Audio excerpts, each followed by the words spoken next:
Weep Nitty Bong, and good morning to you, my fellow addicts. This is TFA 1024, the Transformers Addict, coming to you with something very new and very special. Welcome to 20 Questions with TFA. This is going to be my interview live stream series where I will hopefully be having a large majority of people, both big and small, just answering 20 questions. Questions will vary depending on the person. And if you guys feel the need to happen to want to socialize in the live chat, I fully encourage it because that's what I'm all about. Today with me, I have none other than Mr. Jon Bailey, aka EpicVoiceGuy, aka John 3.0, or the Honest Trailers voice guy.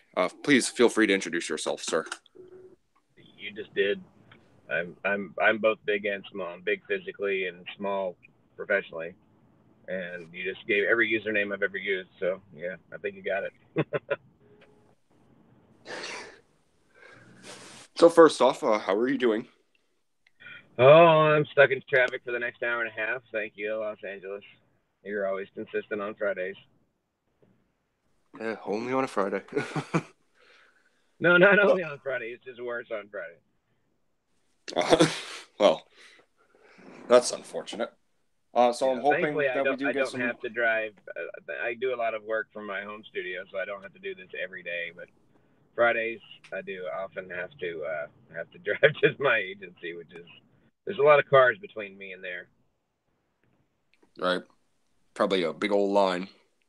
Yeah, or six or seven big old lines. take your take your pick. Oh boy. Well, what better way to kill some time than to have some fun on the internet, right? Right? So, You know what? I got nothing else to do, so why not? the very first question I'm going to ask you is: can you tell the audience who you are and what you do? Well, you kind of told them who I are already. So, I are Jon Bailey.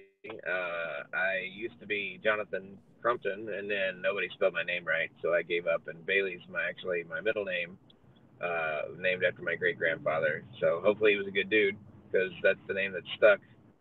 I became a professional voice actor 10 years ago. This February 11th.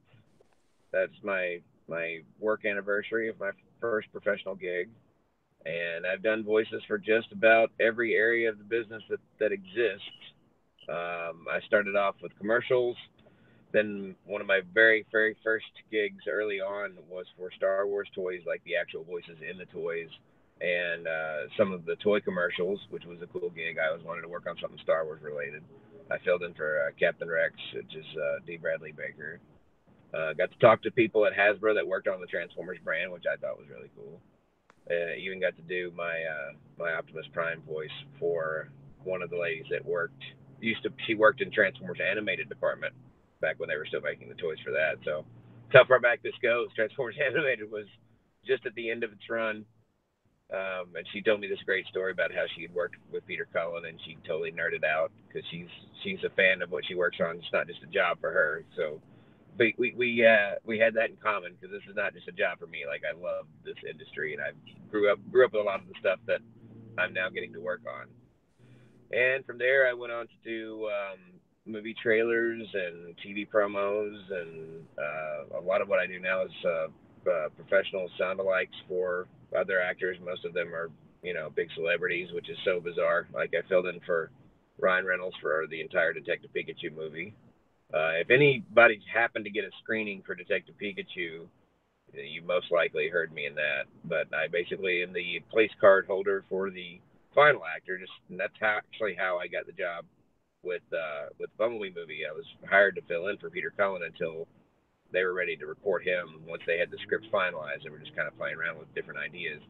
And then that led to doing 10 voices for other characters, which led to me being the voices for Shockwave and Soundwave, which is like the dopest of jobs because those are my two favorite characters of all time.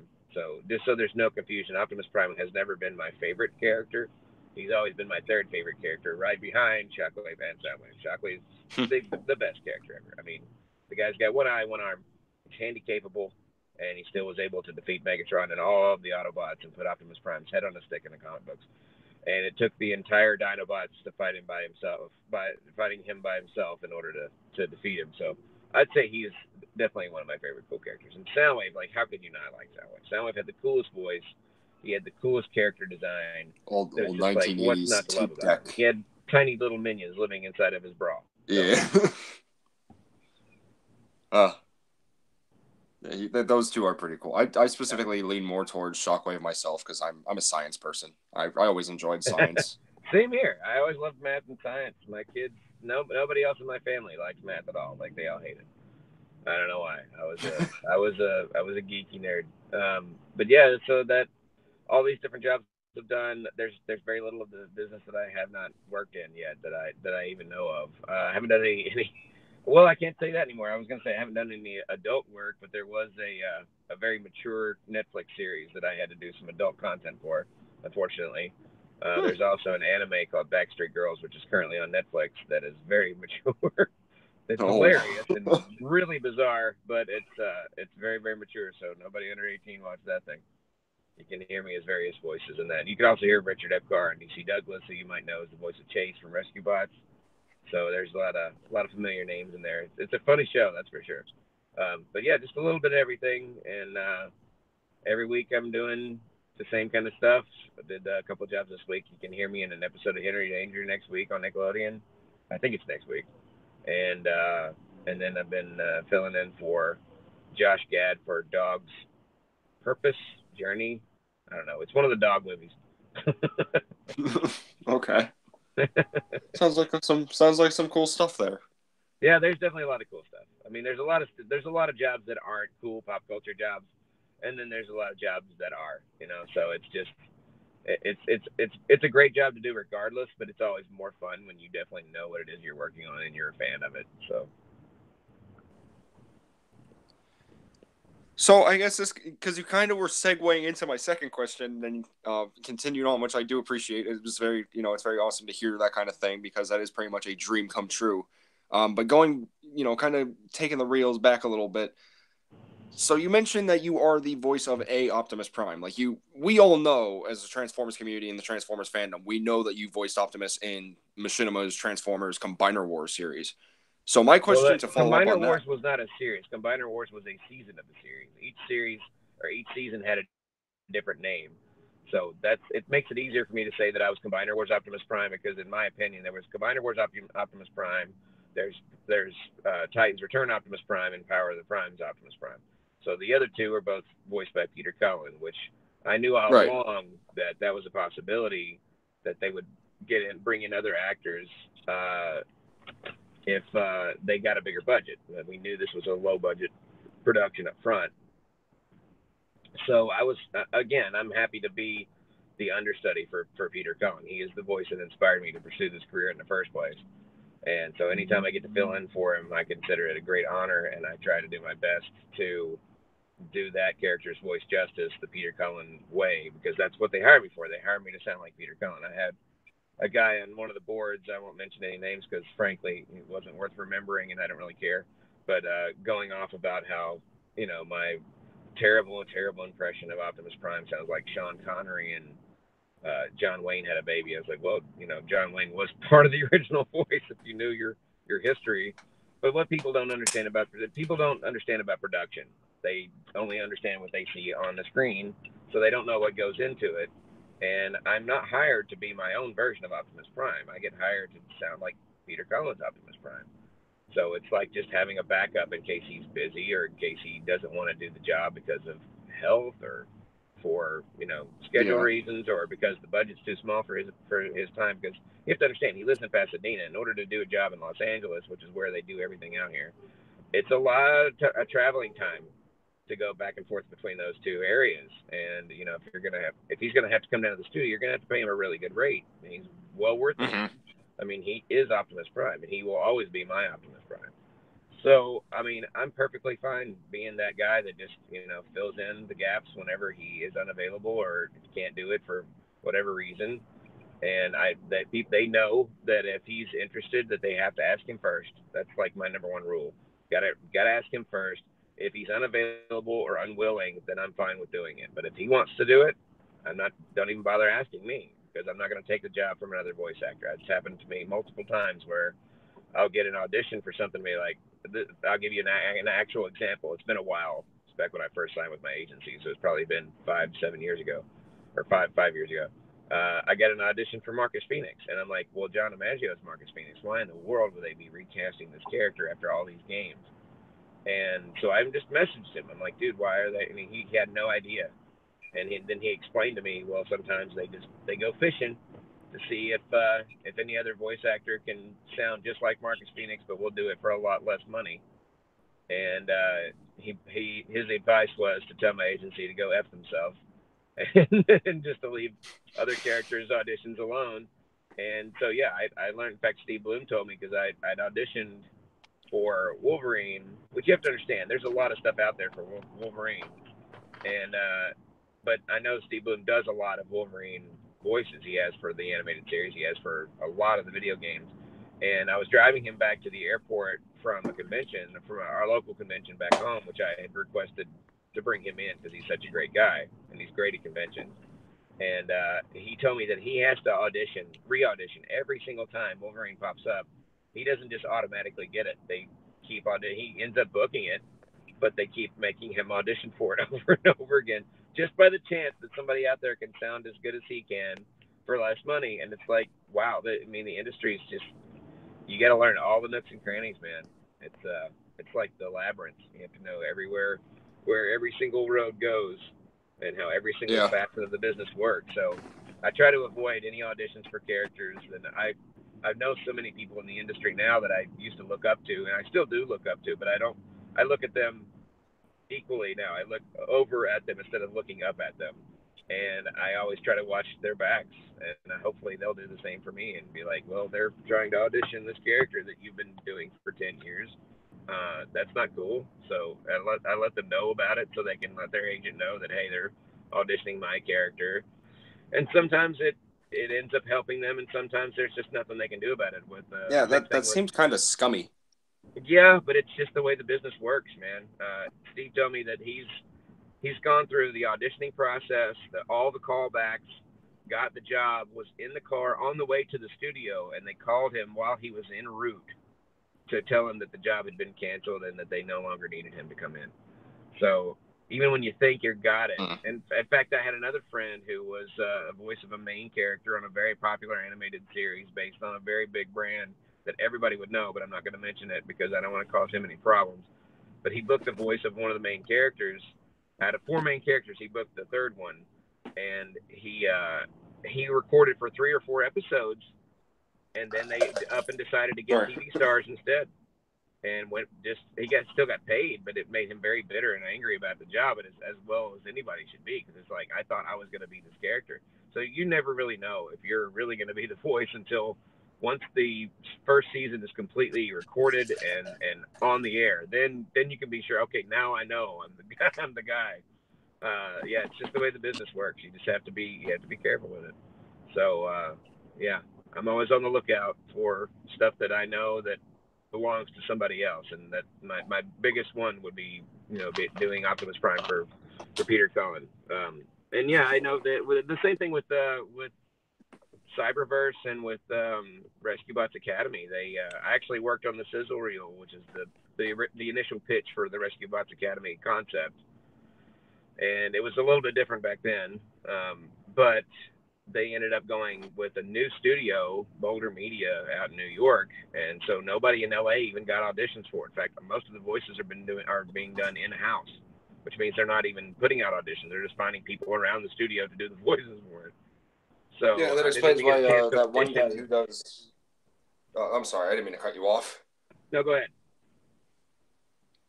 I was just gonna say it explains why that one guy who does Optimus in Cyberverse, he was like a famous YouTuber back then. He did like an Optimus impression. Explains how he managed to get it.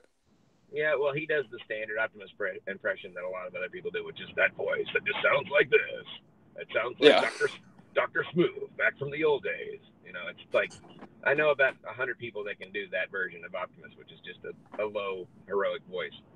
But yeah, no, that kid actually used to email me or message me on social media things back in the day, asking me how to get into movie trailers and talking about how deep his voice was and blah blah blah. And he was a sensation overnight because he was only 14 and he just developed this huge booming voice. But now he's a grown man and his voice matches his body. So it's like, is it really a thing now, or? But But because he was well known, that's part of the reason why he got the gig, or because he knew somebody. I really don't know because I don't know the details of how that happened. All I know is that none of the standard voice actors even got a shot at it. And there's a lot of voice actors that can do low budget, or they can do high budget, or they can do union, or they can do non-union. There's a lot of them that would have liked the chance, at least the opportunity to have tried out for it, and they didn't get that opportunity because of the way they cast it. So I'm still trying to Yeah. get a foot in the door at Boulder Media, because that seems to be where all the current Transformers animation stuff is happening, and so is my agent. But we'll just have to see. I mean, hey, here's hoping, man. But in the meantime, I'm perfectly fine. Travis Knight seemed to really like me, and Paramount seemed to really like me, and they've got more movies coming out, and there's more cartoons and video game things coming. There always are. So there's plenty more opportunities. Which in my opinion, it's not that I'm trying to keep booking the same character over and over again. I just want to be able to do what I did with Bumblebee movie, which is to voice Transformers characters in something Transformers. So for me, it doesn't. Yeah, which really that on matter. itself is a huge honor. Yeah, it's always great to book your favorite characters, but any voice actor would tell you, if there's a character that's already been established and the voice actor is perfectly fine and healthy and capable and available and willing, why don't they get to do it? So I would have been happy either way if they'd gotten Corey Burton and Frank Welker to come in and record that little tiny bit of dialogue that those two characters had. I still would have been psyched. And I keep telling people that are like, "Oh, you only love Bumblebee movie because you worked on it." That's not true. It's just a great movie. It's the best version of what we grew up with on the big screen that we've ever seen. And I've seen it 5 times in theaters already. And my kids are like, "Why are we seeing Bumblebee movie so much?" I'm like, "Okay, think about it this way. If I could travel back to 1986 and watch the original animated movie in big screens and with big speakers, which I did not get to do at the time. My family was very conservative, did not believe in going to movie theaters. So I never got that opportunity. I only saw it on VHS when it finally came out 2 years later or whatever it was.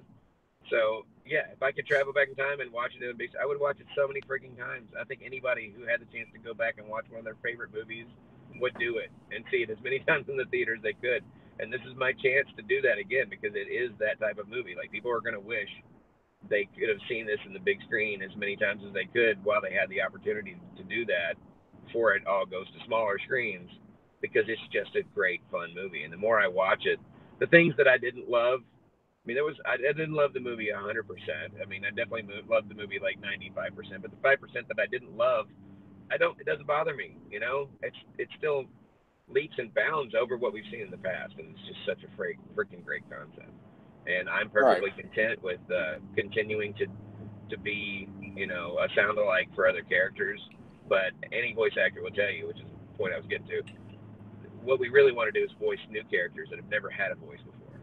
So that's an ultimate goal, to be the guy that comes up, or the girl, to come up with a voice for the character, and it becomes like a fan favorite or a regular recurring character or whatever.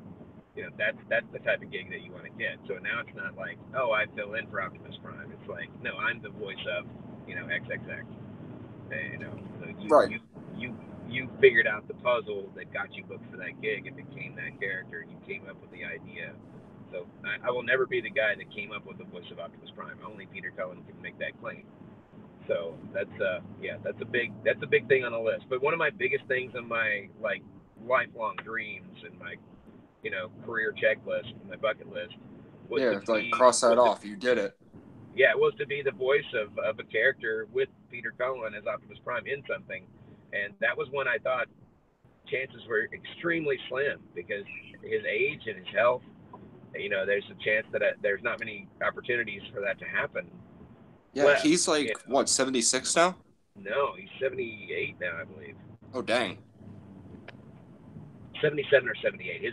What's funny is he's the same age as my dad and born in the same month as my dad. That's just weird.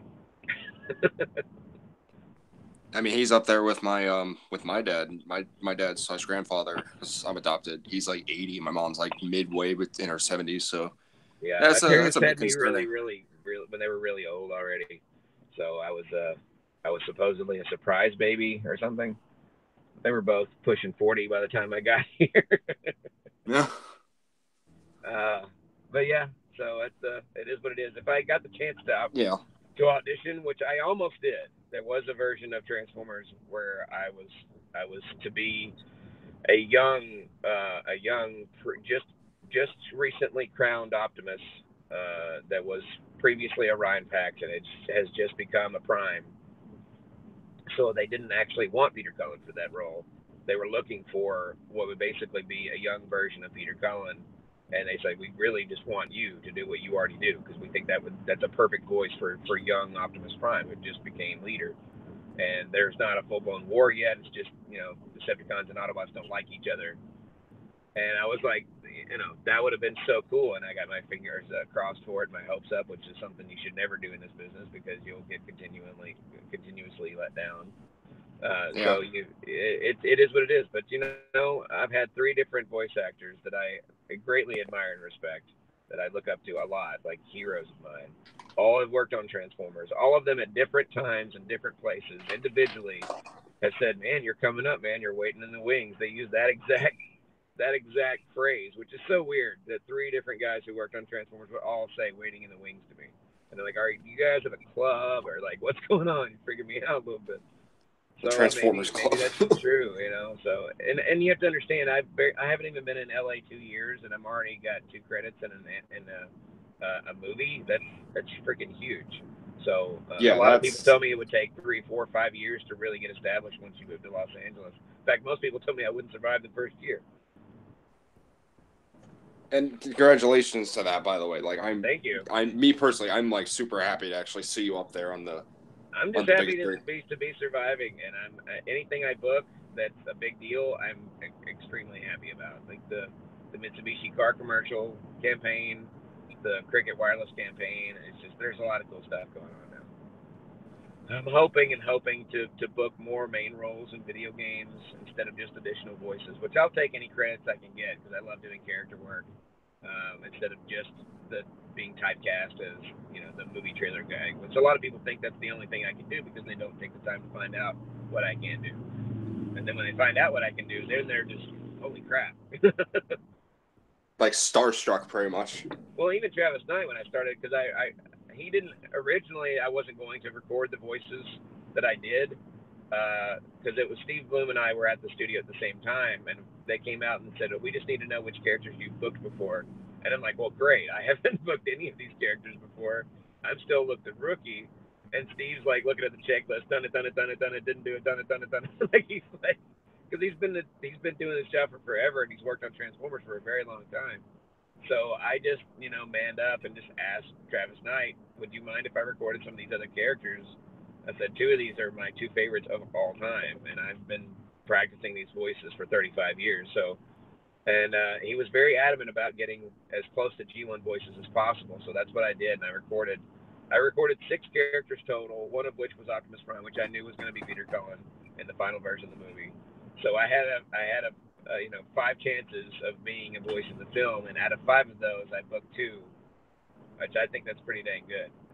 And by the way, for you fans out there that did not know, originally in the screenings, which I got to see with 2 of my kids, the screening version had Steve Bloom as Cliff Jumper in the scene on the moon, on Saturn's moon, which I thought was really cool, and that was a great scene.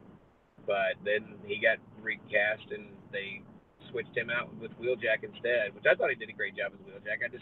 He just didn't have much to say, and I love Steve, and I love Greg Griffin, and they had such small roles. I almost felt bad that we didn't get to hear more of them and see more of them.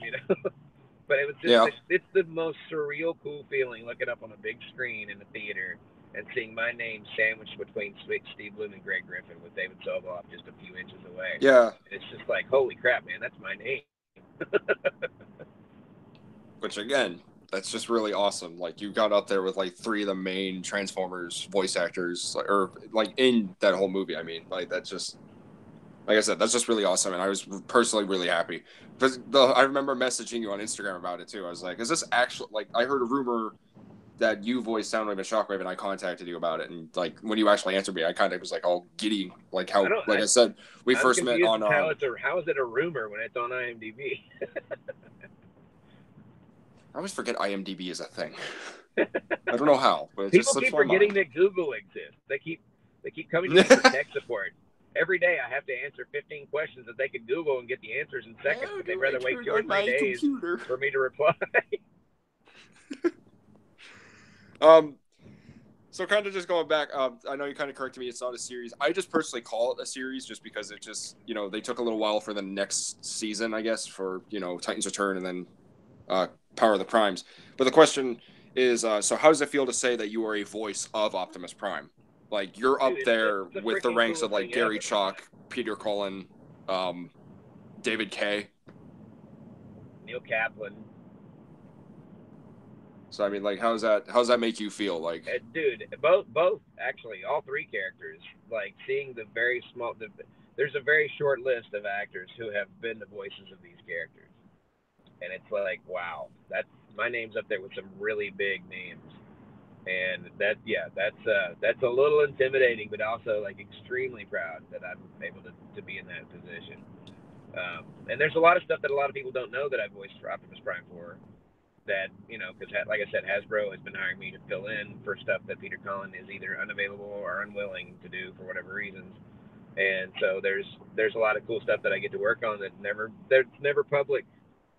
There was this huge event for Transformers the Last Night in China, and they had me voice Optimus Prime for from brand new custom animation, and I got to see some cool stuff that you guys will never. I got to see a movie version of Blur, and what?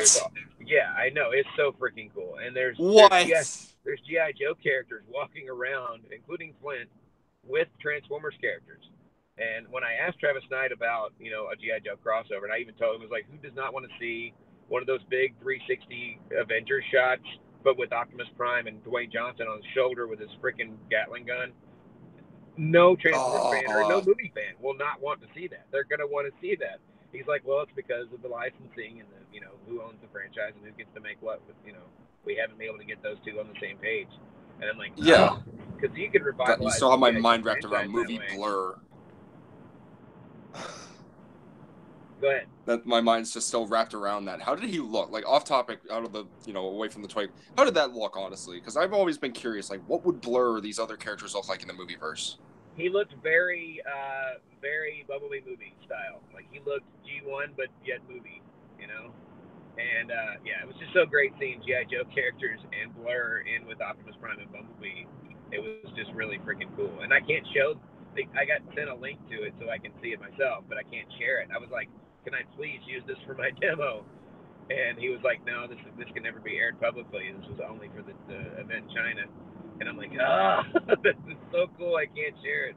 Dang. Other projects include the famous New York toy store FAO Schwartz. They added on a huge Transformers department up front in an additional building, and there's an 8-foot Optimus Prime statue that lights up and moves and interacts with people. Oh yeah, didn't you share that on Instagram? Yeah, I did. That's my voice on that. So yeah, that's awesome too. That I would love to see that in person. There's like the internal videos that they show at retail stores. So you got your Target campaign, your Walmart campaign, and it's always they've had me do the voice for Optimus, like talking to the teams and the crews about the projects and stuff that are kind of the new toy lines that's coming up, and how we're partnering together with our partners on Earth at Toys R Us or whatever. Mm-hmm. Rest in peace, Toys R Us. And so yeah, there's a lot of stuff that people that still hurts my heart. And I'm content with that, man. I really am. A lot of people think I had the goal set out like all along to become the voice of Optimus Prime. That was never a goal. It just happened that way. I just happened to do a really good Optimus Prime voice, and I just always thought that was the coolest voice ever. I mean, it was the voice that inspired my entire career. So anytime I get the chance to use it, and that's the thing about voice actors. If they find a voice that they can do, that's a really cool voice, they're gonna find ways to use it for something. So I take my Optimus Prime voice, and any of you XCOM fans out there, that's actually how I got the job for XCOM, doing the voice of Council Guy. Was they loved my Peter Cullen impression on YouTube, and 2K Games heard it, and we're like, that's pretty much what we want. We want to make some minor changes to the voice. We want to make him feel less human and more robotic, more flat. and we want to keep the gamers guessing as to whether he's a good guy or a bad guy. Is he controlled by aliens? Is he an alien in a human suit? Is he just under mind control? Is he a cyborg? Or is he a shapeshifter? Like, you know, we want to just, because we never see his face, but it's basically a very Optimus Prime-ish type voice. So it's led to other work, which is it's just a cool thing. It's a cool trick to have in my bag, but it was never my goal to be Optimus Prime. So if whatever if that happens, I'm gonna be super grateful for it. But that has never been like on my checklist of like I'm gonna be the voice of Optimus Prime one day. Hopefully that I answered your question. Yeah, you did. You definitely did. So kind of still continuing on a little bit. With this is question number 3. When Machinima contacted you about being Optimus, how did you react? Like, how specifically? This is gonna be a question also asked around whenever you got casted for Bumblebee as well. Not for Bumblebee, but for the Bumblebee movie rather. How did that like? How did you react? How did that impact you? And in any way, like? Well, I was honestly shocked because I had introduced myself at San Diego Comic Con, and I was like, "Oh, hey, I know you guys," and they were over there talking to the Hasbro department, you know, over in the Transformer stuff, doing Transformers related videos content for their YouTube channel. And once I introduced myself and then explained, you know, once you mention honest trailers to people who work on the internet stuff, they all know that, you know, what that is. Yeah. And they were like, "Would you mind if we got a card and we might contact you about some stuff later on?" They didn't tell me what it was going to be for, but I knew they were working on the next Transformers series. That was before we really knew anything about it. We had no idea what it was going to be. If it was going to be, we all assumed it was going to be a 23-minute episode or a 15-minute episode show that was going to be on television. And then they just up and contacted me one day and was like, "Hey," and there was no audition required. They just said, "Hey, we would like you to be the voice of Optimus Prime in our Transformers series." And it was just like, ugh. I was literally shocked because I didn't have to try out for it. They just offered me the job. And yeah, it was a very, very cool experience. It was my first time. I mean, it's not a full blown television animated series, but it was definitely my first time recording for an animated series of any kind, where I was in the studio with the other actors recording together. It was a really cool experience. And Bumblebee movie, when I got the call that my agent didn't tell me that she'd shipped my demo out. She just said, "Hey, so a while back, Paramount was putting out feelers for an Optimus Prime voice to do ADR, which is dialogue replacement or filling in, you know, sound alike scratch. There's a lot of temp audio. There's a lot of different terms for it, but they always call it ADR or scratch. And they're looking for an ADR for Optimus Prime, and I sent them your demo, and my character demo has a clip from Combiner Horde, so this is all linked together. That opening monologue from the pre-motion comic video, where I actually got to do a more Optimus Prime sounding voice, because when we did the animated series, they kept Eric Calderon kept telling me that he's like, you know, I want it to sound new, but I want it to sound very familiar to the old voice, which is why I didn't ever go full Peter Cullen Optimus Prime.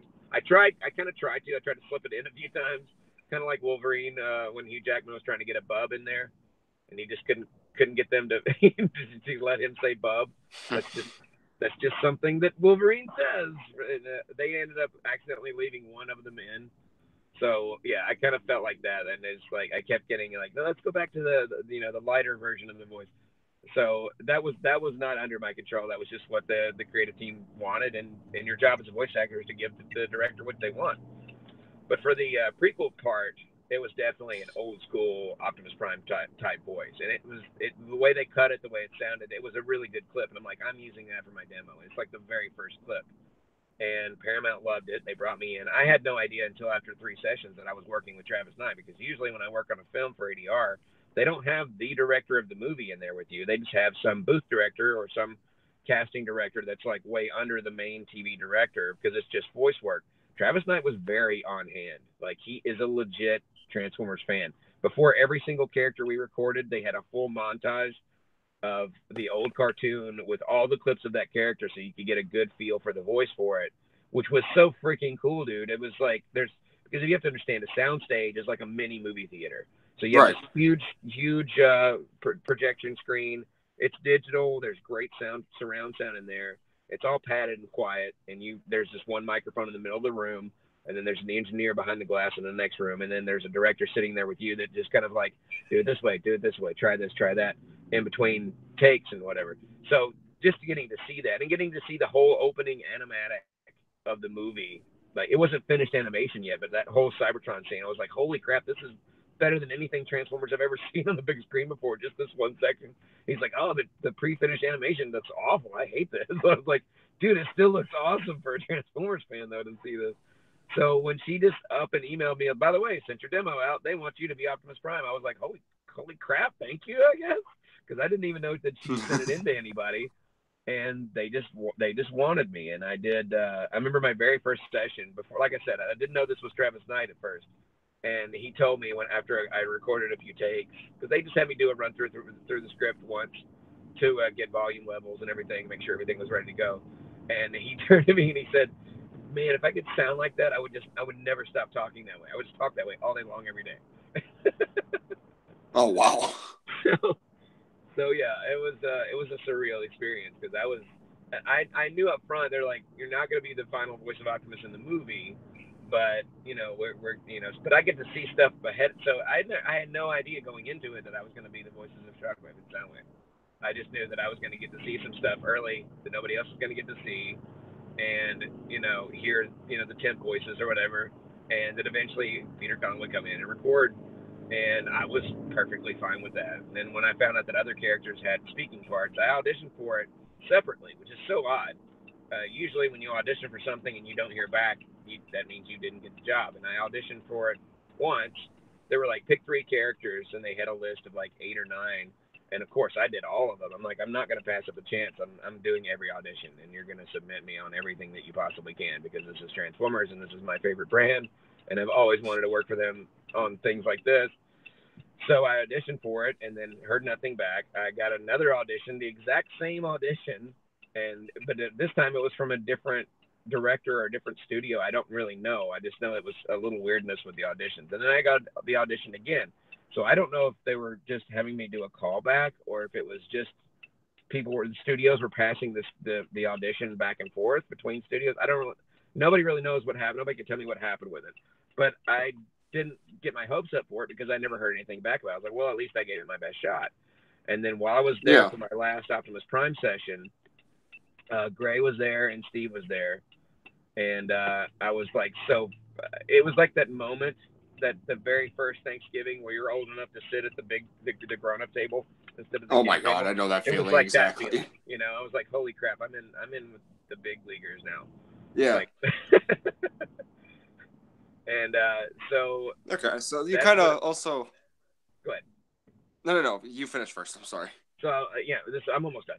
So basically, they were telling me that they came in and said there's some extra voices to do scratch for in this session if you're up for it, and they gave us the list of the characters. I'm like, in my head I immediately said, I bet these are all the characters that I auditioned for earlier, and they're just going to have a bunch of people do scratch. So apparently a lot of different actors came in and did scratch for all those characters. So they tried out for 6 or 8 of them, and then they picked their favorites. I'm assuming that's how it happened. So like I said, again, I'm up against some very big names, and so I originally auditioned for Wheeljack, for Ironhide. Yes, Ironhide did originally have one line. It was very short, like the others in that scene, but it got cut. Starscream, which also originally had a line. It was just Die Autobots, but it was still really cool, because they were like G1 version only. And of course, that's one of my very favorite voices to do, though, Megatron. But I didn't get a chance because he didn't make it into the final version of the film.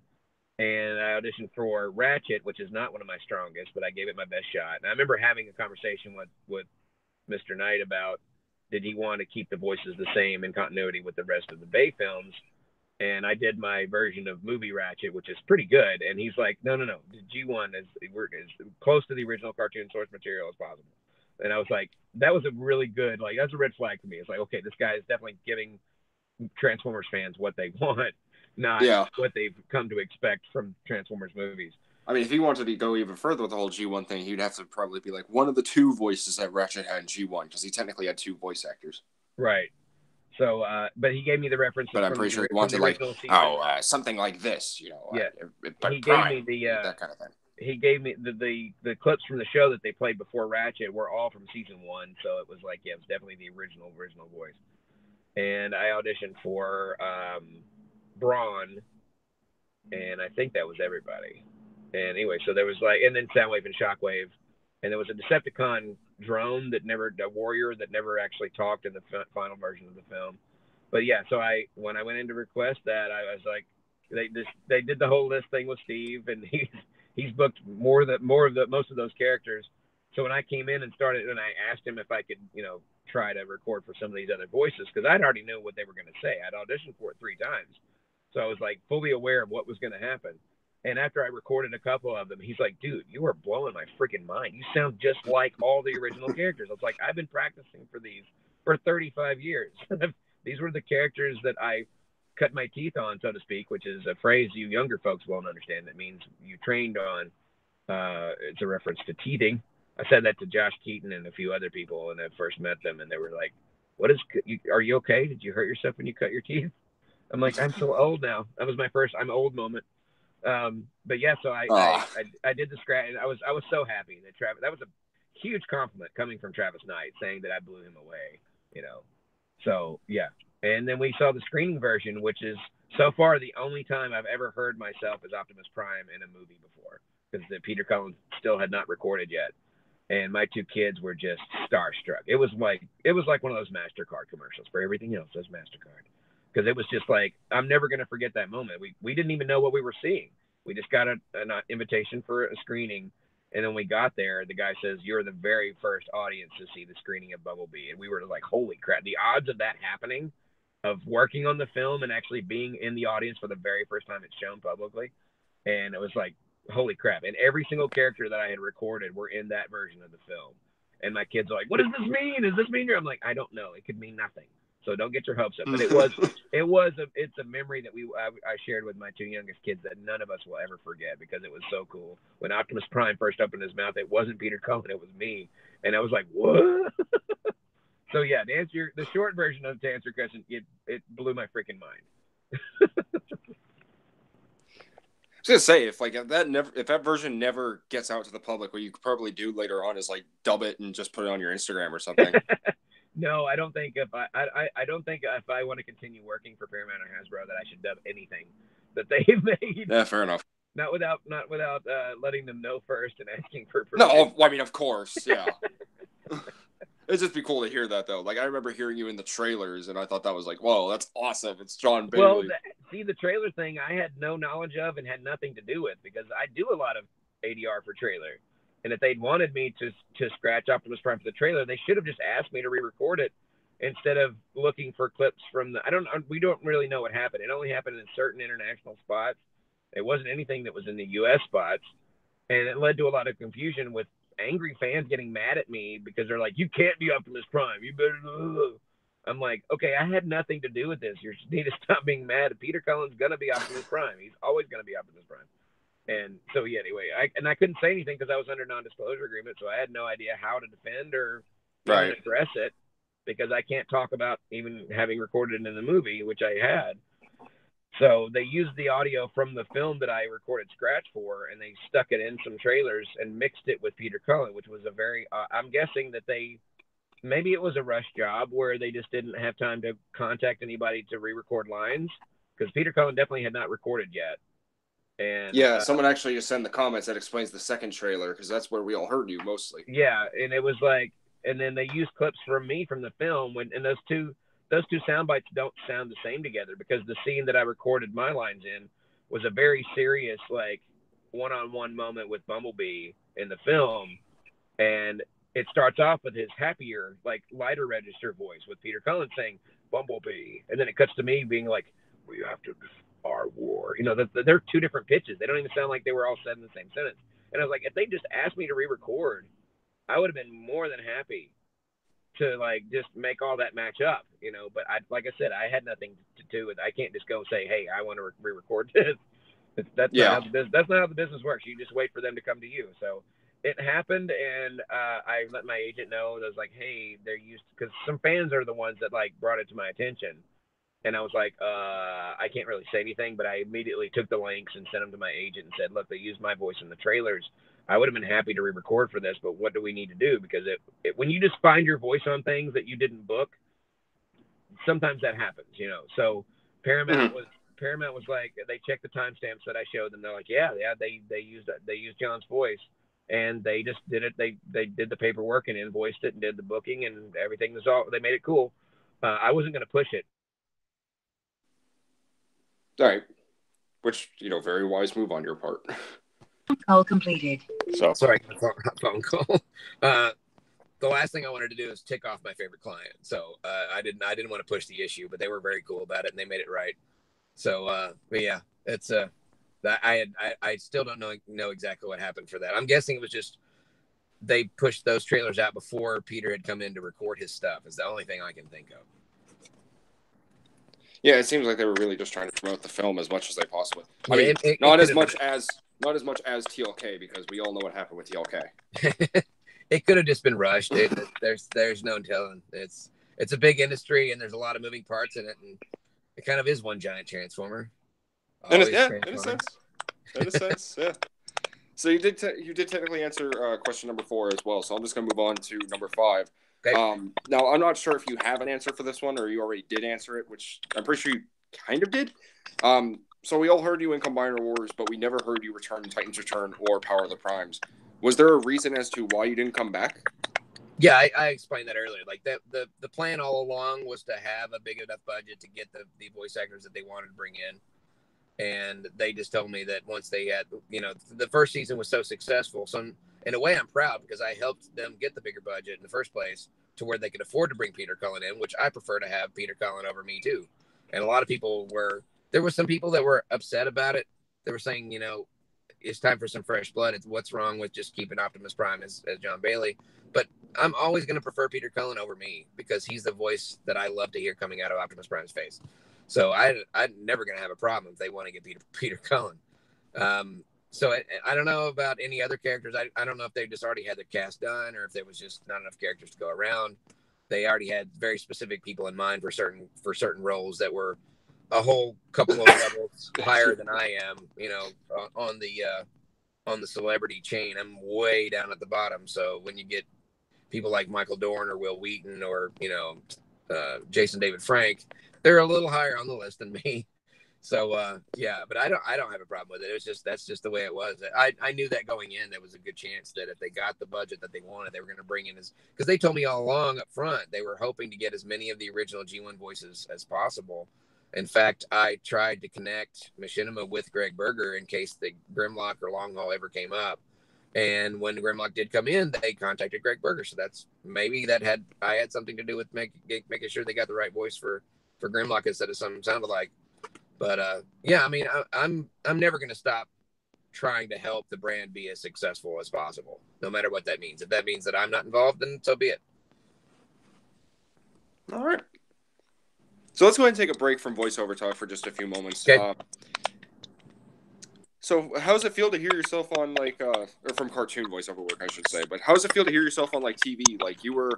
I've heard you multiple times in Cricket wireless commercials. I see you in the Mitsubishi commercial. How does that feel?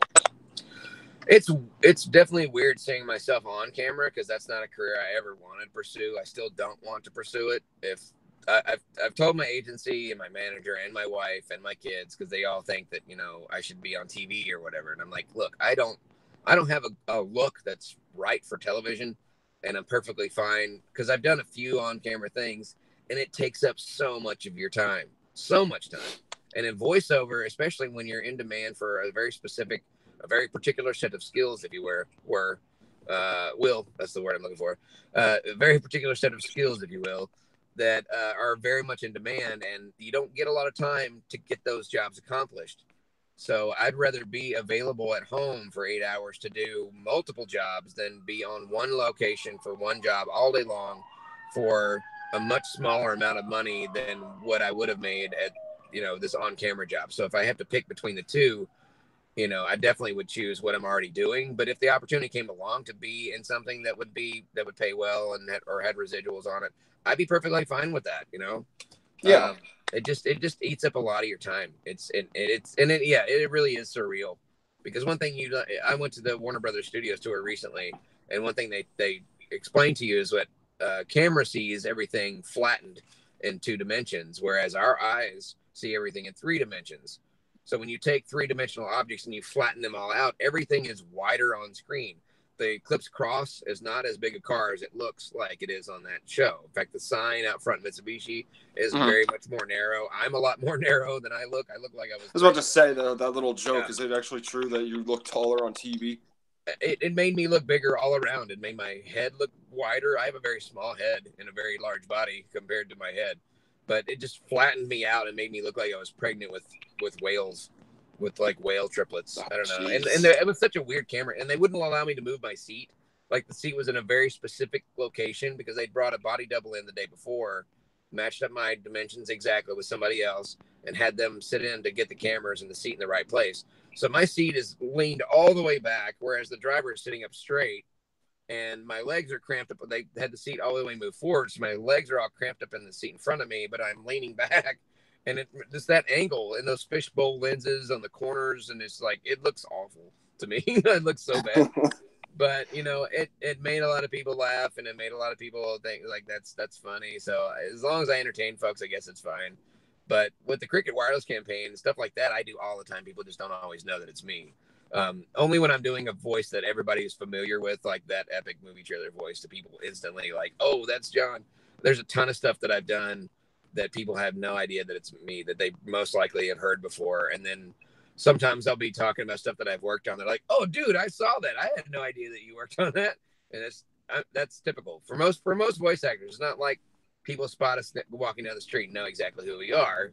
We have that over on-camera actors. We don't have to worry about paparazzis, because only some super nerdy people are going to know what we look like. Only people who have researched what voice actors have, you know, what they look like, what they wear, their look, or they've seen their profile picture on social medias or whatever. But, you know, even in LA, which is like the majority of my views on social media stuff, most of it happens in Los Angeles area. And even out here, I don't get recognized very often. So it's like, that's one, I consider that a benefit of the job. So I don't have to get harassed, because I'd like to take my family out to places, and I don't want to get bugged by people while I'm trying to let my family make some memories and doing something cool. So, but yeah, so it doesn't surprise me anymore when I hear my voice online. It does surprise me when I actually find a spot that I've worked on, because sometimes with my schedule, like, I don't get to watch a ton of television. I watch a lot of streaming things because I just don't have time, or things that are on demand, because I just don't have time to watch it when it comes out, or I've just been too busy, or I missed it, or forgot to DVR it, whatever. So getting to hear something and actually finding it where I think, oh, there's a thing I worked on. Because I know that I've worked on a ton of stuff, but actually finding it and hearing it is like, there's the new Johnny Walker spot, the White Walker. They're doing a Game of Thrones themed drink called White Walker, and it's my voice on it, but I still haven't heard the spot anywhere. And one of the ones I did get to hear, I recently booked the Goldbergs, which a lot of Transformers fans will be familiar with Goldbergs, because it does take place in the 80s, and the youngest son in the show is a huge Transformers fan. In fact, they did an entire episode dedicated to the animated movie and talking about death with kids, because Optimus Prime. Yeah. So in the episode, they had like the family station wagon. As like we had a family station wagon. The Christmas episode about Die Hard, which actually has some old school G1 Transformers in it. If you're watching, that's my voice in the trailer for the Die Hard trailer that he makes, and that was cool. Oh, nice. I like Goldbergs already. And it has some ties to Transformers as it is, which, you know, is what this podcast is about. So yeah, it's really cool. Like old. It's really cool to actually get to hear. Like, I know that I'm in stuff. It's just I don't always hear it or see it. So when I do hear it or see it, I'm like, oh, there it is. You know, like, actually, because the Mitsubishi commercial, I saw it on the internet, but it took me forever to see it on the TV, because apparently it only plays on certain networks a lot. And most of those networks are not networks that I normally watch, but my wife's watching Chopped. Right. Apparently they play it a lot on Food Network. And I was like, oh, there it is, you know. I saw it a lot on USA, honestly, and I actually pointed out to my parents. I'm like, hey, that's Jon Bailey. Yeah, I don't watch a lot of stuff. I stay too busy. Either I'm making content on my phone, or I'm, you know, working on auditions, or doing sessions, or traveling back and forth to studios. I have a lot of stuff on my plate. And then I'm technically a work from home dad, not necessarily a stay at home dad, but my wife has poor health. So I end up having to do all the parenting and the taking care of the children's, which thankfully they're all, most of them are teenagers now. So they don't need as much hands-on parenting as they used to, but it definitely keeps my hands full. So I'm grateful to see. Right. So kind of like the whole caregiver thing position I'm in, kind of. Yeah, I'm grateful to hear or see anything I work on, because it's rare that I even get to watch anything where it might pop up. But I do have a lot of people. Thankfully, I've got enough fans out there that will hear or see a spot and they'll send it to me. Most of the time they're wrong. Most of the time it's somebody else's voice on it, but they're like, "Is this you?" And I'm like, "No." But every once in a while, like, yeah, that's me. Yeah, I was doing a little bit of research last night in preparation for this, and I never realized, because I saw the commercial back in 2016 of the Terra Crawler RC vehicle. I never knew that was your voice. Yep, that was me. And then the same thing with like the Star Wars things. Like I vaguely remembered it, but I liked how you had to do the accent of one of the troopers. Like I thought that was that was Star Wars. The Clone Wars. Doing D. Bradley Baker's Captain Rex character, which is cool. That's actually how I found out from Hasbro that when it comes to non-union work, which is commercials and the voices of the toys, voices for like their online interactive games, stuff like that, anything that's not an official game release or an official animated movie or show, they have sound-alikes do all of it, which is so odd. Like I remember seeing one of the Transformers Prime toy commercials back around the same time, and they used a clip from the show and replaced every single actor. They had a sound-alike for Ratchet, a sound-alike for Bulkhead, and for Optimus, and I was like, it's just so weird. They can't just use a clip from the show. Even they have to replace the audio from the clip. So yeah, that is kind of weird. Yeah, like I said, there's a lot of facets of this business, and you just learn as you go. Mm-hmm. Learning more stuff every day. Yep. So still kind of going on to the commercial stuff. What was your favorite commercial to do? Like, let's go voice acting wise, because I'm not sure how many you are in personally, but if you had to choose a personal one as well, which one would that be? I haven't done enough to have I've only done like 2 on-camera commercials. Okay. I definitely liked the hotel.com one better, because I got to hang out with Captain Obvious all day. That was pretty cool. Then as far as voice wise, that's tough, man. I mean, I guess the Bumblebee trailer with my voice as Optimus Prime in it is pretty dang cool. But there's also been like any of the Star Wars toys. That was so freaking cool. That's like because a lot of people don't understand, when you're a nerd and you love this kind of stuff, like you love pop culture stuff, and one of your very first gigs is working on Star Wars as the voice of Captain Rex. That's like so freaking cool. Yeah, I bet. I kind of have similar reactions when I get casted as like some of my favorite characters in like stop motion that I do in the Transformers community. It's just, yeah, I mean, I did that kind of stuff back in the day too. It's been 11, 12 years, but yeah, I used to do a lot of like local fan dub stuff for different characters. And I even remember a few people that were like, well, we already have a voice for Optimus Prime, but if you want to do some of these other characters, and like looking 10 years down the road, I wonder if they're like, man, I could have had the voice of Optimus Prime in my video. I remember you being like Simon Mack, that stop motion. I think he's still around. And you were in Transformers Homeward, which also had Sean Long in it at the time. You voiced Starscream and a bunch of other characters. Yeah, I was in Draven Studios stuff. I was in Cax Plastered stuff. I made a lot of my own stuff. We were doing the Sabertron Twincast last night, and I remember we were talking about Beast Wars, because Bonaventura mentioned that there was potentially a Beast Wars film to be developed if Bumblebee was successful. God, I hope so. And I was talking about the video that I made where I took different clips from different movies and made like a Transformers 5 Beast Wars movie trailer. And one of the guys, it took like 5 minutes for him to finally dawn on him. He's like, wait, are you talking about the one where somebody edited King Kong fighting with like the T-Rex and then mixed it with like the Jurassic Park raft? I'm like, yeah. And he's like, dude, I didn't even know that you made that. That was a cool video. Like, so funny. Megatron Prime. Yep, that's the one. Oh, I love that. And a lot of people got mad at me because I did Hugo Weaving's voice. I'm like, but that's Hollywood. That's probably what they'll do.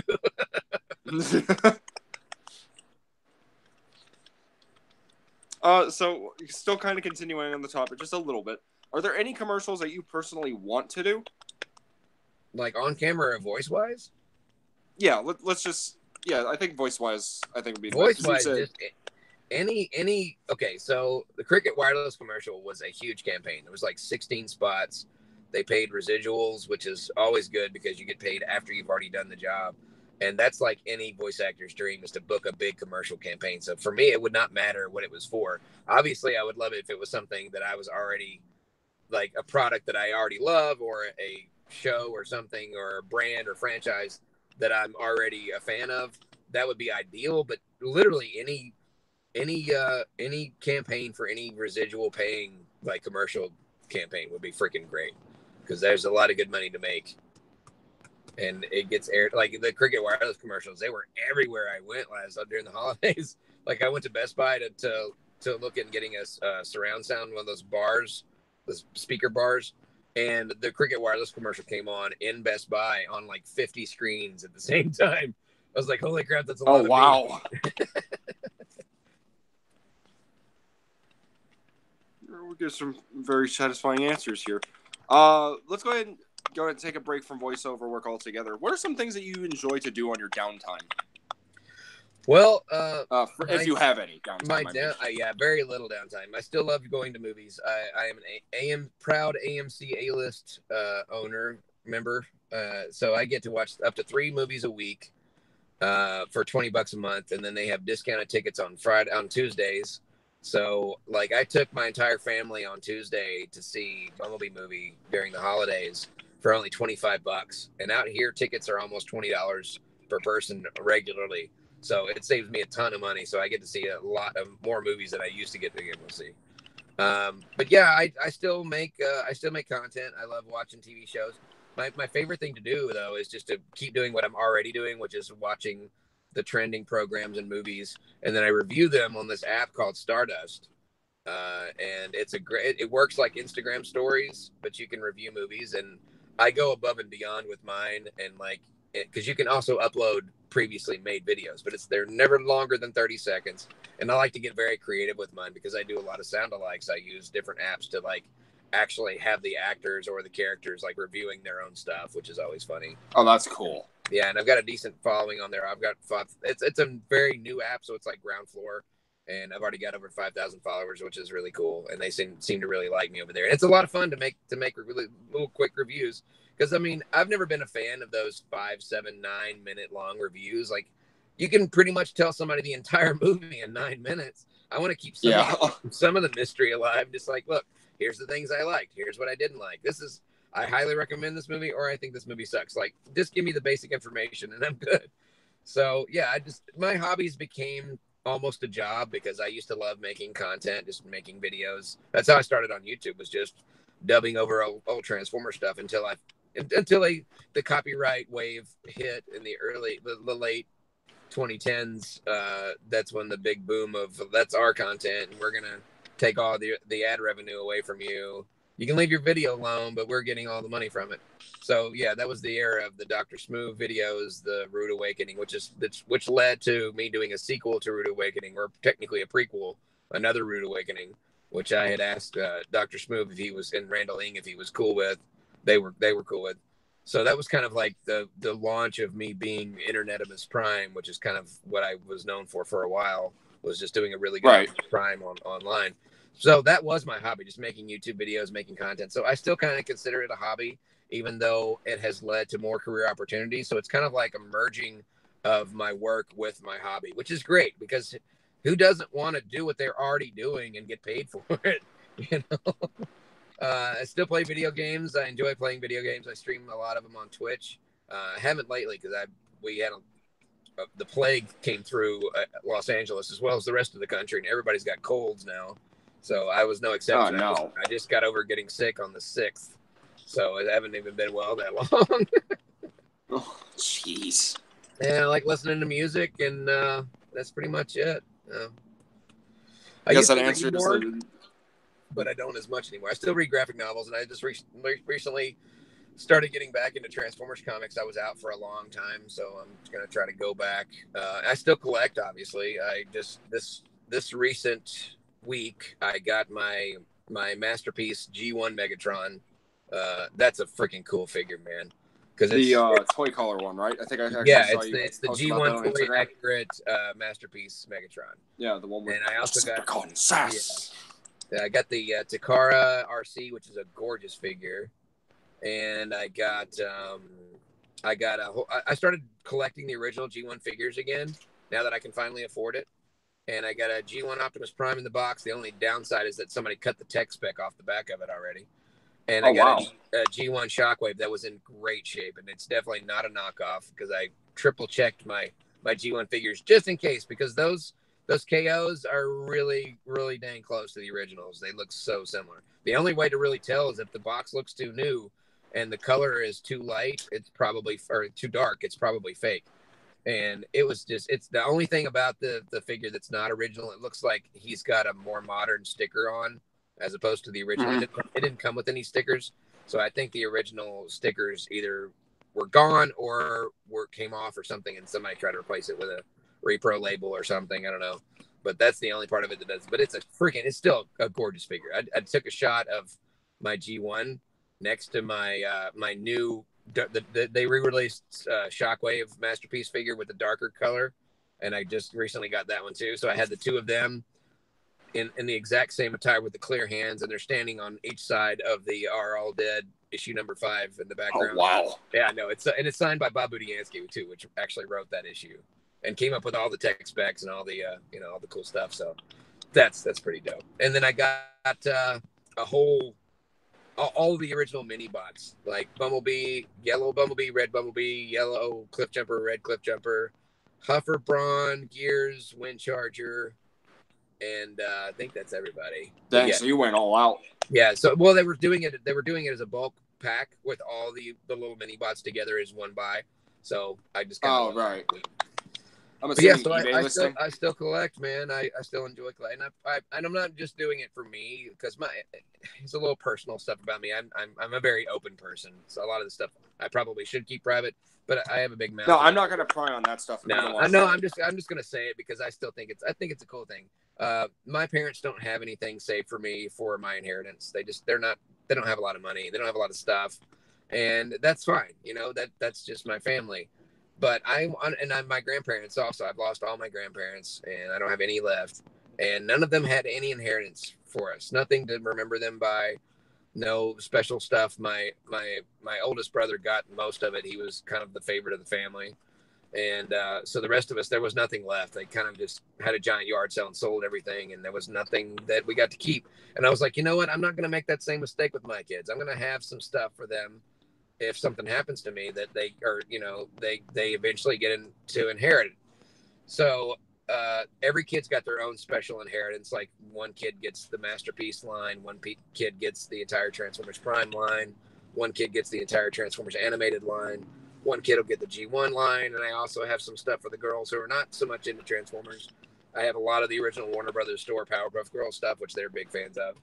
So like I'm pre-planning to have something for my kids so I can pass it down, like stuff that I'm not just going to yard sell off. But if they want to sell it and use the money for college or to buy a car or whatever, that's up to them. Or they can keep it and pass it on to their kids, and maybe we can make it a tradition of keeping the Transformers collection alive.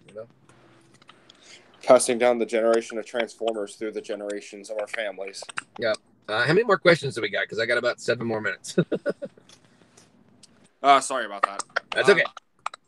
There's a little more left. You technically answered some of the stuff about Bumblebee, so I'm gonna just remove those right now. Actually.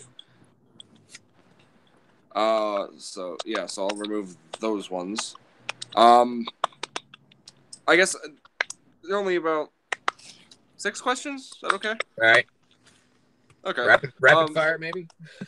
Yeah, a little bit. No one's really asking questions. Okay, now they are.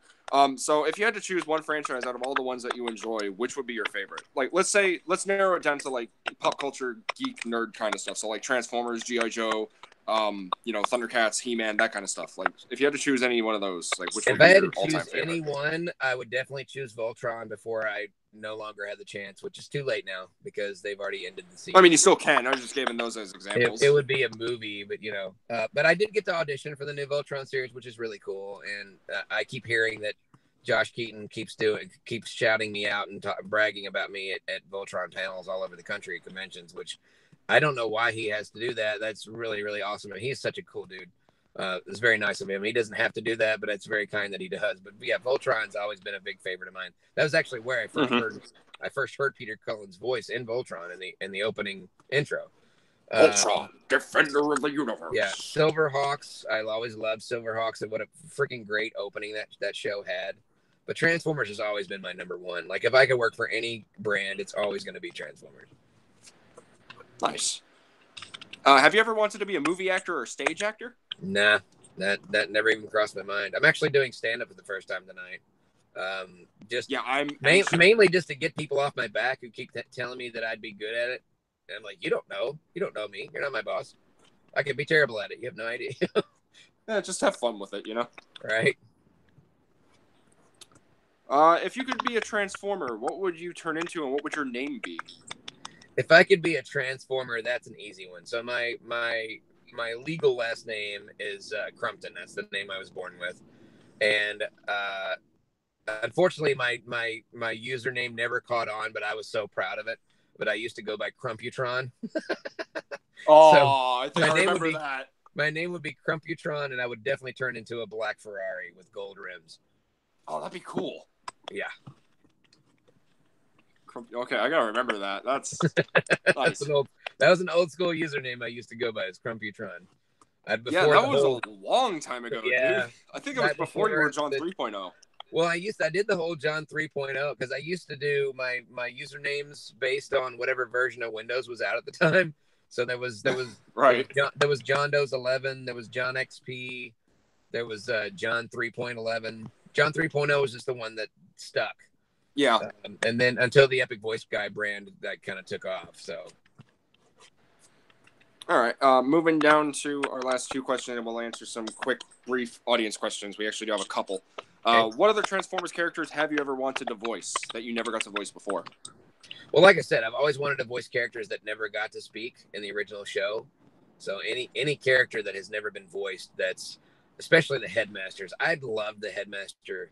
Like, that was the coolest gimmick in my opinion. I don't know why I loved it so much. I just thought that was the most fascinating thing, that the heads turned into robots that actually became the bigger robot. I did not like the Trigger, the Target Masters. The Target Masters, I didn't care. I like the bots, but the whole Target Master gimmick, guns. I thought the guns were always ugly and too large. They just didn't fit right. But the Headmaster idea, I thought that was cool. So I'm kind of the opposite myself. Any one of the Pretenders or the Decepticon Target Masters, I would have loved to do. But Shockwave and Soundwave and Optimus have always been my favorites. However, because Chryslata is no longer with us, like two voices that I always wanted to do were Wheeljack and Starscream, because I thought I could do. I still am really confident that I could pull off a really good Chryslata that would be a big tribute to his memory and do the voice justice, because I love the look of the Devastation game, but one of my biggest drawbacks, I thought the Wheeljack voice was actually pretty good, but the Starscream voice, it was like nails on a chalkboard in my ears. Yes.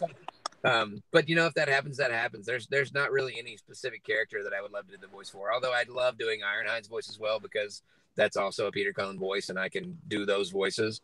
But I would much rather hear Peter Cullen doing Ironhide than me doing it. Yeah.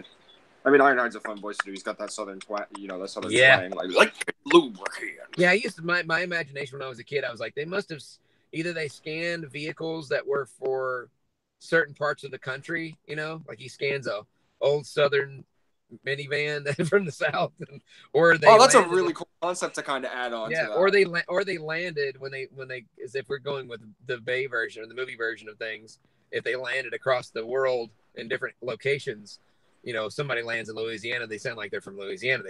They landed. So Wheeljack lands up in the Bronx. That explains a lot. Because that's the way he talks. He's doing the voice. Hang out with Mark Wahlberg all the time. Maybe that's where he got the voice from. Right. All right. Now, these last three questions are mainly towards the end because we're finishing up. But these questions are from the audience. First off, you have a lot of people in here from Marvel's Prime to Anthony Revolto, Transformers Productions, Laszlo Venn, the very person who made that Shockwave concept that you absolutely loved. Cool. And Persuade Miss 251 or 521, I think. Yeah, 521. So one of the questions is from Transformers Productions. Can you ask him about the voice we heard in trailer? Okay, we already answered that one. Yeah, just go back and Archivist listen asked, to the "Can I first get?" part of the show. Yeah, it was the whole thing with the Optimus Prime voice from the trailer and such, which we pretty much touched upon earlier. Yeah. The archivist asked, "John, can I get your autograph?" You know, if you want to send a self-addressed stamped envelope to my agency's address, care of me, I'd be happy to send you an autograph if you want. I don't know why anybody, because if you catch me at a convention, I'm not hard to find. So I'm hoping, crossing my fingers, that I'm going to book a lot of conventions this year. Now that I've got a lot more credits added on from last year, because last year added a lot of new stuff that's pretty big too. Mega Man 11. I'm Rush the Dog and Torchman. The new DLC for Elder Scrolls Online. I'm Zukas, the main character of the DLC, which is, it's cool to actually have a character that has a name instead of just being additional voices. So yeah, there's quite a few on the roster, and then some new anime stuff. So I'm hoping to book more conventions this year. If I'm at a convention, or you can just request me. You guys more than welcome to contact your local conventions and request Jon Bailey and send them a link to my website, which has a booking agent link on it. So yeah, knock yourselves out, man. Especially if it's on the West Coast, it makes it a lot easier for me to get to them. Otherwise, you can look up CESD Talent Agency at Los Angeles, the address there, and just send a self-addressed stamped envelope. I just recently had some really cool business cards made that look like a credit card, and the back part where you authorize the signature, I left blank on purpose. So in case somebody wanted an autograph, I could just sign it in permanent marker and give them the card. That's pretty cool. There's a lot of, it's a cool business card. It looks and feels like a real credit card, and every number on there has a significance. There's a lot of little hidden Easter eggs, and if you get a card from me, be sure to ask me at a convention. Like I'll give you one. I'll tell you what one Easter egg is if you catch me at a convention and you get a card. So yeah. All right then. So Anthony Ryuto asks, did you complete high school, or did it take you a little longer than others? No, I actually got out of high school early. I skipped a grade. I went to a private school, and the curriculum was just so stinking easy for me because of the way that it was formatted, that it made it very easy just to not, like, I did all of my spelling and grammar. I did all of that in one day for the entire year. It was just that little of it to do. And when you go to the actual classes, they just take their very good, sweet time going page by page by page. But if you're halfway smart, you can go through the whole book in a day. So it's a cross between private school and homeschool. So I just knocked out. I just wanted to hurry up. I hated school, to be honest. I hated high school because I was always picked on. Dude, I'm with you, but I kind of miss bullied, it. Constantly being under threat of getting the crap kicked out of me. Yeah. And I was like, you know what? I just want to get done. So I skipped 11th grade and went straight to 12th. I did all my curriculum over the summer, and then doubled up on the classes that I couldn't do at home. I just doubled up on like maths the following year. Wow.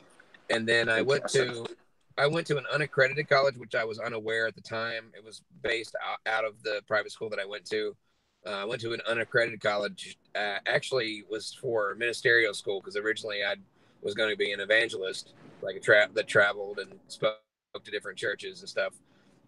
I worked a lot with mainly with children's ministries and like teen department. I was really good at making kids laugh and doing tricks and little magic tricks and doing puppets. And because puppets, actually, one of the ways I started creating character voices in the first place was I was put in charge of puppets. So I was like little mini Jim Henson coming up with character voices on the fly like every freaking week. So kind of like to channel your inner Jeff Dunham in a sense. Yeah, it was basically a lot of great practice for improvising and coming up with character voices. So I was doing a lot of things that helped me in this career later on down the road. Once I found out that it was unaccredited and that the only job that I could get from the school was going to be a teaching position, which I did not want to be a teacher, I went and pursued other things and found an online school and got an associate's degree in the arts. So that's my education. All right then. We just finish school, kids. Drink your milk. Stay in school. Don't do drugs. Your mama. Sorry, Pursued Miss 521 says, great job voicing Soundwave and Shockwave in the new Bumblebee movie, John. Really glad I got to meet you back in 2016 BotCon. Super down to earth and really great to meet. His question is, what is your other Transformers show besides Generation 1? My favorite one? That's too hard because I like more than one. Personally, I love Transformers Animated because it was kind of the series that I used to introduce my kids to Transformers, and from that most of them became big Transformers fans. So what series was that? Because my audio has been animated. Transformers Animated had a lot of nods to the original G1, but it had also had references to Beast Wars in it, to Armada. There was a lot of stuff. Armada. That was my stuff. Yeah, there was a lot of stuff from all the other shows, all in kind of one show. So there was a lot of nods and cameos. There was the little Daniel kid, the kid that dressed like Daniel from the '86 movie. There was Crimzeek was made a cameo in one. There was a lot of great stuff in that. Hot Shot from Armada, obviously. Right. I was really happy to see. And even some movie characters. Like we got to see a couple of which one of my favorite figures is that big Blackout figure that they made. Anyway, so and that one and Transformers Prime are probably but with G1, those are probably my 3 favorite incarnations of the show. Nice. Laszlo Van asks, would you return to work on the animated Cybertron prequel or on the Optimus Prime film? Also, feel proud that you shared my art. I will if they have me back. I'm definitely, anytime Transformers calls, I'm there. I'm still trying to do my best to contact Boulder Media to see if I can get involved with any of their stuff. But the shows that they're doing, they're not our type shows. They're more for younger kids. They're more Disney Junior, Nick Jr. type shows. Yeah. They're not, if I don't book shows like that, like I did get a chance. I auditioned for about 6 different characters when Robust in Disguise was still going, which for me, like that's an accomplishment in and of itself. Getting to the point where you're actually receiving auditions for a Transformers animated series, that's a big deal. So just being able to try out, that's at least a foot in the door. So yeah, any chance I get to work on anything Transformers, I'm really hoping. In fact, I'm hoping that I left a good enough impression with them that they would have me at the very least come back and scratch for some other characters. And potentially, I'm pretty sure you blew them away. If Travis Knight pretty much gave you props, like you spot on, you sound like the G1 guys. I'm pretty sure. Well, when we were doing the session, I remember saying something about after I got done. He's like, great, thanks, man. You rocked, dude. And I'm like, is there anything else you can do? Because whatever you need me to do, I can do it. Like my kids have basically said, I've got to be in this movie. And he winked at me. He's like, don't worry, you will be. But it was like, I was like, do you mean I'm gonna be in the movie? Or is this just like the good luck? One of these days you're gonna make it kind of thing, So I don't know. But it was like a 50-50 kind of thing. Don't worry, you got this. I'm gonna make sure you're in the film or what. But it is what it is. So yeah, if they bring me back for anything at all, I'm more than happy just to keep filling in for Peter Cullen or to voice other characters for the franchise. I just love this brand, man. I'm grateful to Transformers. I mean, what's not to love? Giant shape-shifting robots from outer space fighting a war on our planet. The coolest designs, the greatest characters. Yeah. But I mean, it's so much of it is tied to not only my childhood, but what made me want to pursue this career in the first place. Because without the success that I got from doing Transformers stuff on YouTube, and without hearing Peter Cullen's voice in Transformers and wanting to be a voice actor one day, all those things eventually merged together to lead me to this career. So I can't stop singing its praises or being grateful for. In fact, I'm one of those few guys that instead of looking at the glass half full and griping and complaining about the Michael Bay movies, I look for the things that I can enjoy about those movies, because there is still stuff in there that's enjoyable to watch, because it's still Transformers, and it did help at the time that they were coming out. They were making a lot of money, which is going back into Hasbro making more stuff, because the last thing we want is what happened between Generation 1 and Generation 2.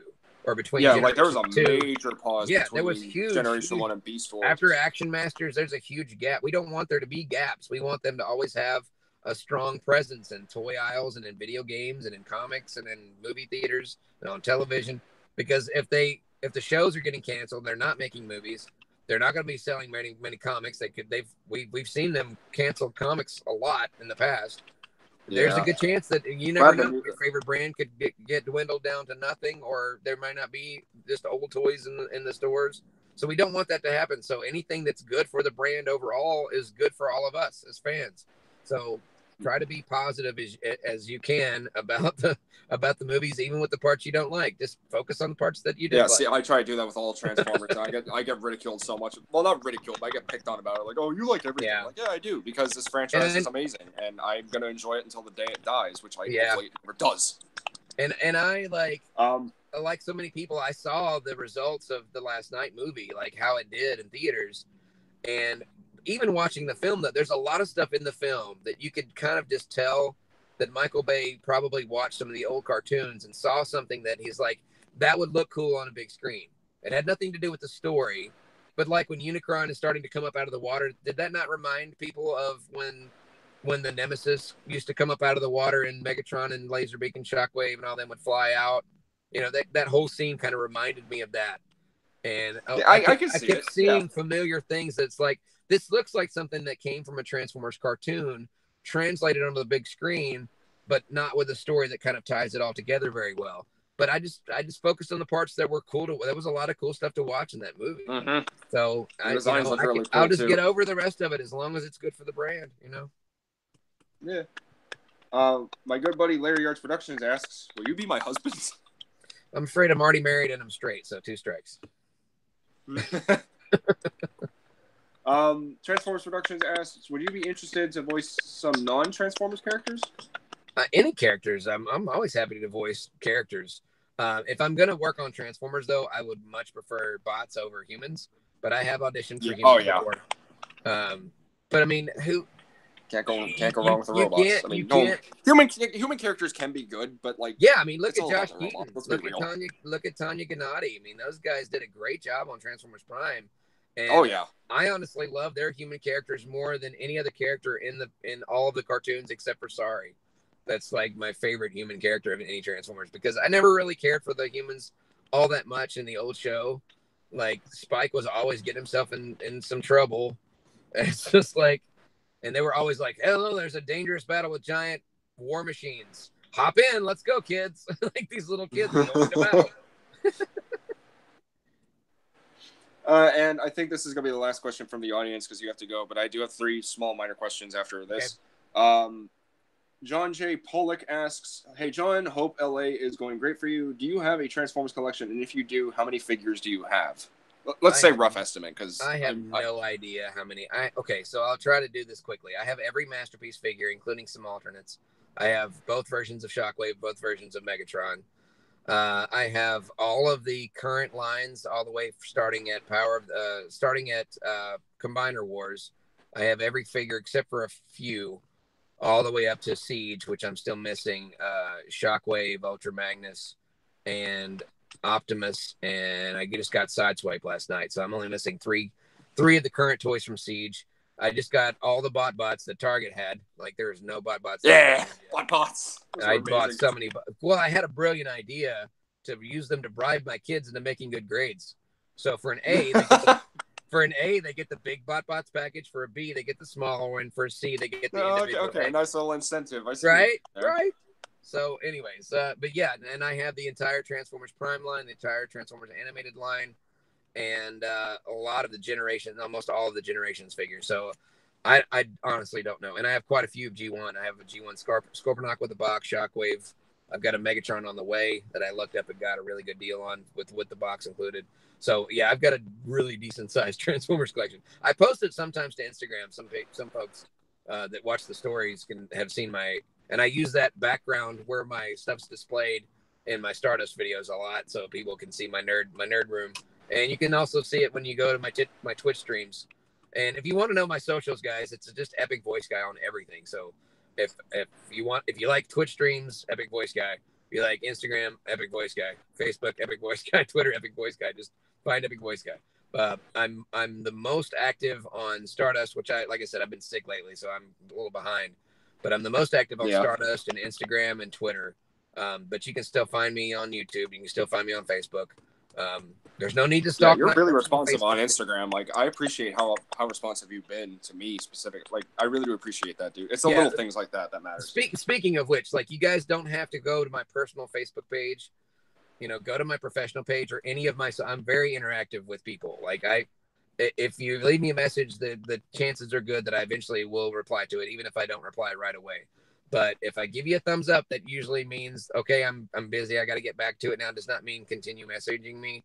But if you want to drop me a line every once in a while, ask a question or whatever, I always do my best to reply if I have the availability and the time to do so. So there's no reason to try to get a hold of my phone number or my email address. I'm very publicly accessible. Yeah, I keep getting your personal Facebook recommended in my mutuals just because I have so many friends that are friends with you.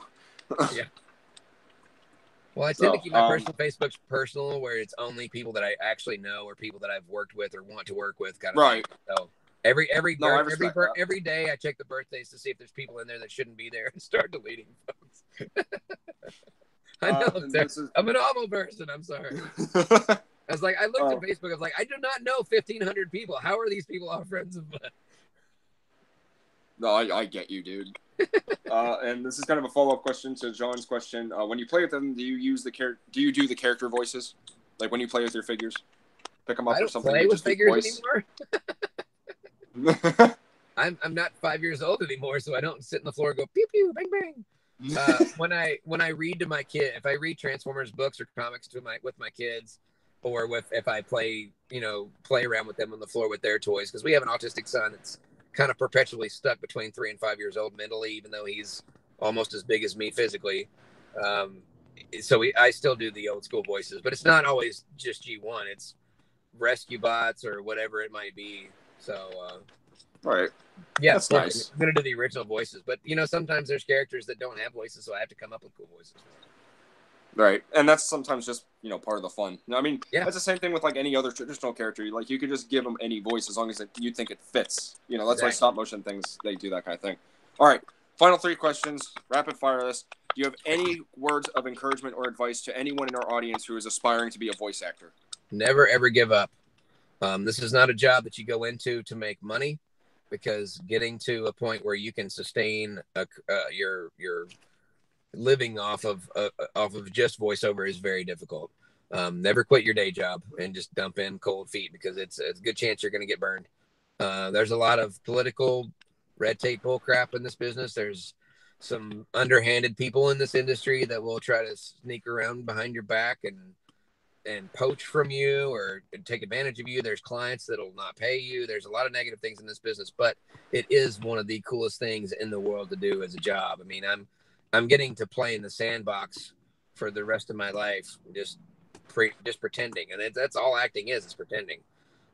There's a great website by D. Bradley Baker called iwanttobeavoiceactor.com. Just type all that out with no spaces. iwanttobeavoiceactor.com. Anybody who messages me, how do I become a voice actor? What is your advice about becoming a voice actor? I send them to that website, because D has already got this very, very well put together website that can explain almost any question that you could possibly have. But the biggest one for me is just not giving up, because you have to have a lot of fortitude and motivation and commitment to this job, because this is a job of rejection.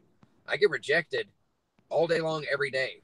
And once or twice out of 30 times, I will get accepted. So you just have to have very thick skin.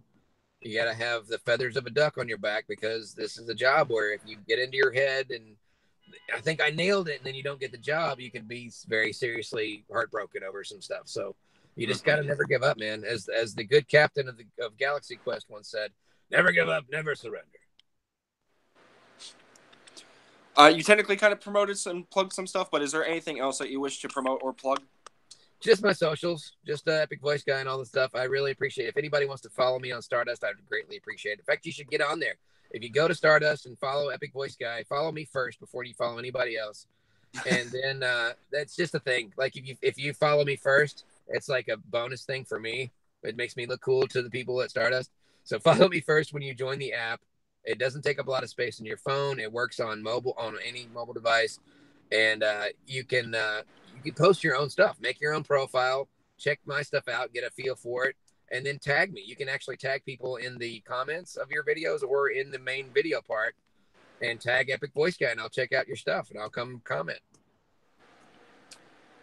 All right, then. And the very last question, this is a personal one that I normally don't really ask people, but it's a thing that I do on my channel. As you saw in my stories, I call my people my fellow addicts.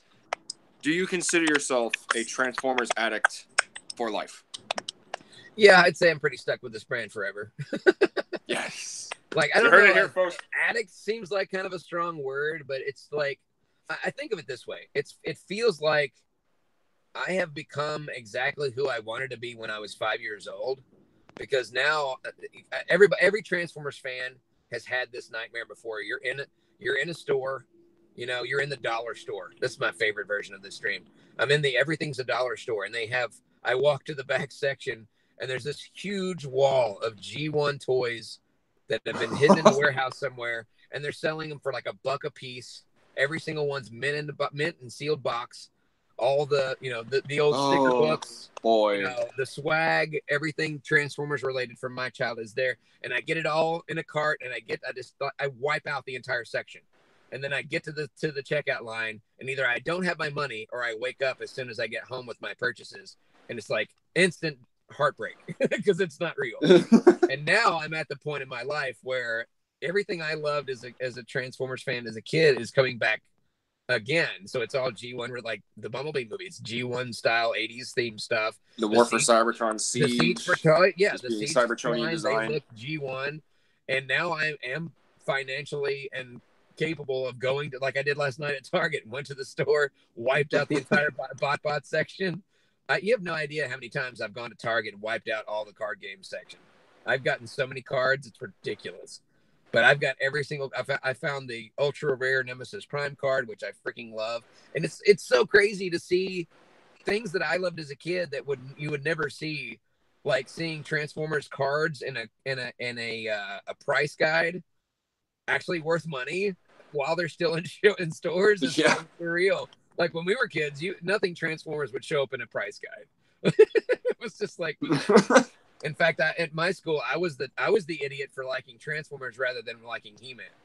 And the funny thing was that their logic behind this, and I'm going to use a word that you younger kids may not like, but the logic behind it was, and you have to understand this was just the way people talked in the 80s. I was gay for liking Transformers instead of He-Man. He-Man was less gay than Transformers, apparently. And I'm like, have you watched your show? Have you seen Prince Adam? Like, why are you making fun of my brand? So yeah. So now that Transformers has come full swing and is actually popular, instead of a small group of fans, it's got a huge fan base. And I'm not only am I able to afford to buy whatever I want from Transformers, I can go back and buy the stuff that I couldn't get when I was a kid. And I'm working on my favorite franchise. Like and I keep telling Transformers fans this is the best time to be alive as a Transformers fan, because everything you wanted as a kid is on sale on eBay and Amazon, and everything that you want now is available in the store, and you're an adult and you have a job and you can afford to buy it, and your favorite things that you wanted to see as a kid on the big screen are on the big screen now. So you would and I'm saying addict sense in like as a fan kind of term, like for me as a fan, I don't think I'm ever going to stop being a fan of Transformers. I kind of just owe it so much at this point. Like I'm indebted to Transformers for leading me to this path. But I'm not addicted. Like I'm not waiting to get done with the phone call so I can go buy more Transformers at Target. So it's not that bad. Like if it comes down okay. Well, I'm going to take care of my family and my bills. You're not going to see me in a Transformers AA meeting. Like, hi, I'm John. I like Transformers. Hi, John. Hi, John. I went to Target today. We'll consider you a semi-addict then. Is that okay? I went to Target today just so I could crack a box of Transformers and just smell the plastic. That's why they call it plastic crack, man, because you like that new plastic smell. You get hooked, man. Like, it's just... Like sometimes they're 2 toys in one, sometimes they're 6. I mean, look at 6 shots. Well, I mean, that's why I got into it in the first place. My mom took me down to, we were in, I believe it was a Target. We went to Target and she took me to the toy section. And you guys don't remember this because you're spoiled now, but there used to be just two aisles for toys. There was the one aisle that had the bikes and had a little bit of toys on one side, and then there was a girl aisle and a boy aisle, and that was it. That's all you got. And on the boy side of the aisle, there was two sections side by side. There was G.I. Joe hanging up on one side and Transformers on the other. My mom said you can pick one, but that's what you're going to be stuck with from now on. I don't want you asking me for everything. You're only going to get stuff from this one toy. And I looked at Transformers and I looked at G.I. Joe, and the Transformers packaging was gorgeous. They were a vehicle and a robot and a puzzle all in one toy. Why would you choose anything else? G.I. Joe had all these small parts you could lose. You could pose your figure, and that's about it. It was more like it was more about collecting in bulk rather than personal individual characters that had their own unique look and thing. Even though they were all kind of based on the same. It's a man. It's a dude, and he's got stuff on his body. Transformers was completely different than that. Every character had their own unique quality to them. And it took me years to realize that they repainted a lot of their toys and slapped a different name on it. So I was like, no, I have to get Starscream and Skywarp and Thundercracker. And Thundercracker and the Coneheads. Like, no, they're the same toy over and over again. So yeah, I'm a fan for life, man. Nice. Well, John, I want to thank you very much again. I've apologized multiple times. Sorry, this is such short notice and it was okay. ill prepared.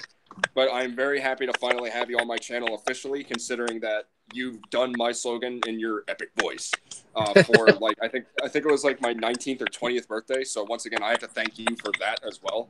You're welcome. Everyone in the audience, thank you very much for tuning in. There will probably be more 20 questions with TFA. So if you guys have anything that if you want to be part of this, by all means, feel free to contact me. Social media, Instagram, Facebook. Well, let's be real here. I'm more active on Instagram than Facebook. So yeah, feel free to contact me on Facebook. Feel free to also hit me up down in the comment section down below. I want to thank each and every one of you for joining. And as always, my fellow addicts, please remember, until next time, to get addicted, stay addicted, and TF addicts for life. This is TFA 1024, the Transformers Addict with Mr. Jon Bailey. Until all. Rolling out. Till all are one.